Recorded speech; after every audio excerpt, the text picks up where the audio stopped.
Hey guys, what's up and welcome to a new NVIDIA update video. So today, as per usual, let's go over NVIDIA stock. Let's talk about what happened today and what we can expect moving into the rest of the week and potentially even the rest of the month for NVIDIA. So all that being said, if you enjoy, don't forget to hit that like button. This is not financial advice. I am not a financial advisor. And of course, my membership section is live now with an NVIDIA tier added. So for $4.99, $4.99 a month, you get access to my NVIDIA intraday thoughts, post updates every single day, including Tesla and just general market structure as well for just pretty much $5 a month. If you're interested, definitely check that out. We'd love to have you there. But let's just jump into it. NVIDIA rather, closing the day up about 1.6%, closing at pretty much $118 per share, which is a nice little outperformance compared to the market. The market fairly flat today.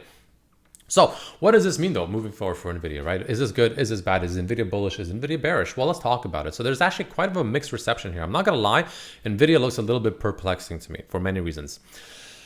Let's talk about the bullish side. There's actually quite a lot of bullishness in my opinion, right? Whether you want to talk about sold puts, a lot of sold puts, a pretty substantial amount of sold puts for NVIDIA, very bullish. A lot of them are in the money as well. So clearly people are bullish in NVIDIA, even calls, a lot of bought calls for NVIDIA here that I saw throughout the day as well. So NVIDIA, in terms of options flow, honestly, looks pretty solid, right? Looks pretty solid. But again, that doesn't mean short-term they can't be pain. So we'll talk about all that. But in terms of more bullishness, right?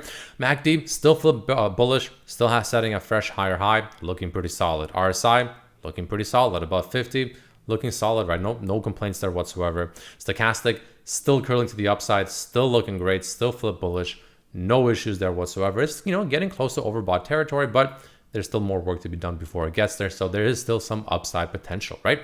And of course you have the BX trender, nice, beautiful green band, now freshly setting, nice looking higher high. So in terms of these indicators, the trend on NVIDIA doesn't look too bad, right? It looks pretty damn bullish, right? We of course are above the 23-day moving average, the median line of the band. That's looking pretty good as well. The market bias, we are officially above it. It hasn't flipped bullish yet, actually, surprisingly. So, I think that might take a bit more time, but we're above it, looking pretty solid. So honestly, NVIDIA looks damn good. It looks very bullish, almost every single aspect I look, except for one major one. And this is unfortunately something I actually put a lot of weight into, right? There is one red flag for me, and it's a pretty big red flag. We'll see how it plays out. The red flag is as follows.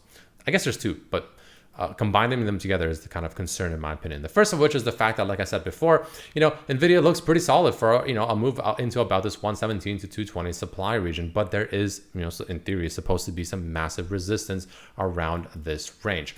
So far, we're finding a little bit of it. We had a nice, decent sell-off into the volume profile this morning, bounced off of it. We did actually gap fill, and we actually closed back above the gap. So that's, good news. That's what you want to be seeing. But unfortunately, again, we're in a massive era of supply. You can see many times before it acted as a support, acted as a resistance over here, and now we're back into it. But the thing that makes it extra concerning for me right now, despite all these bullish indicators pretty much still signaling bullish momentum, is the daily candle. The daily candle is, of course, a hanging man candle. Let me bring that up over here really quickly. You can see a hanging man candle.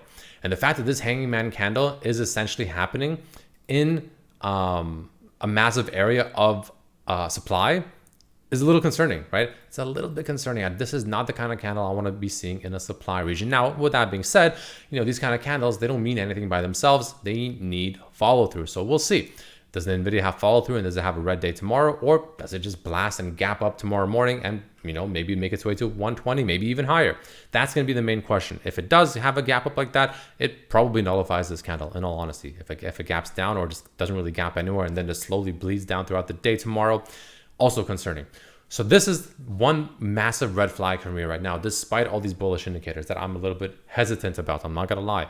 That's a little bit concerning and eyebrow raising. So if there's one thing to watch out for, it's absolutely going to be this. But that's the main thing I'm looking at for NVIDIA. Now let's talk about what happens if NVIDIA breaks, right? Let's say NVIDIA does break above 120. Well, that means that this lower highs, lower lows trend essentially, right here, has essentially ended, and now we essentially move up higher, and now you can see we broke this previous higher high, and the trend has officially shifted from being constantly setting lower lows, lower highs to now setting a fresh higher high, to then most likely coming back down to this region and setting a fresh higher low, and then we head up even higher.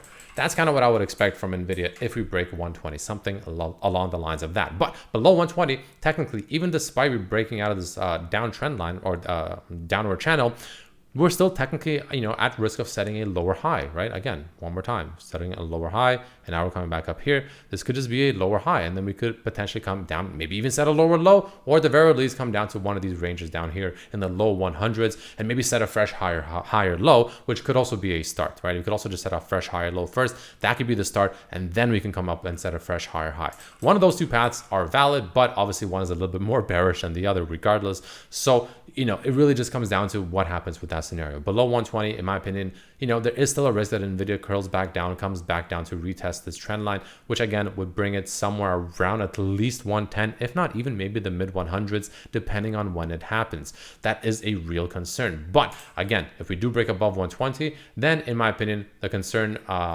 is the fact that, well, how low does it go to set the fresh higher low? In my opinion, I'd be surprised if it goes also really below this general range as well. Really just depends on when it happens, to be completely honest. But at the moment, 110 to like about the 107, 106-ish, in my opinion, should be a pretty damn strong area of demand. Now, if NVIDIA, let's say, does reject here, let's say it doesn't actually go back above 120, another potential option is the fact that, let's do it on the 2-hour chart, is an inverted head and shoulders, right? We have this obviously, massive downtrend, but, we could have this potential inverted head and shoulders setting up right here if we do come back down to around this 110 to maybe even lower region, so as low as like 105 potentially, right? But this general area should be an overall region of pretty massive demand, in my opinion, which also again will set up that right shoulder of that bullish inverted head and shoulders with a neckline pretty much sitting somewhere around that 120 region. And of course, assuming this plays out, you take the from the lower part of the cup, or the head to the neckline, measure it from the breakout, and it would honestly make NVIDIA run up to potentially equal all-time highs, if not maybe even fresh all-time highs, a few months down the line, of course, right? So we'll see how it plays out. Those are the main things I am personally looking at for NVIDIA right now. Those are the main things I am eyeballing for NVIDIA right now. So yeah, it's not looking too bad. I'm not gonna lie, it's not looking too bad, right? Again, all these indicators are still looking solid. The 1-hour chart, let's take a quick look at that, right? You can see we're definitely finding a little bit of rejection around this general region that we have before and also have found support before. So pretty important region. You really wanna pay attention to it and how it reacts in this 117 to 120 region. But with that being said, 1-hour RSI overbought. Potentially, concerning, right? We have the MACD potentially looking to flip bearish on the 1-hour. Stochastic has already flipped bearish on the 1-hour, right? We have the BX trender losing some steam here. So, again, I would not be surprised to see a rejection from here, and would not be surprised to see NVIDIA make its way back down somewhere around this general region between 110 to 105. Really would not shock me if that were to happen. Could be bad for the markets, unfortunately, if that happens, as NVIDIA, well, it's pretty much the king of the market. If NVIDIA moves down, well, the market's probably moving down with it, right? We'll see how that plays out. But those are the pretty much main levels I'd be looking for moving forward for NVIDIA. So yeah, let me know what you think down below. Ladies and gentlemen, if you enjoyed this video and found it useful, don't forget to hit that like button. It would help a lot. But with all that being said and done, thank you all so much for watching, and I'll see you for the next one. Peace.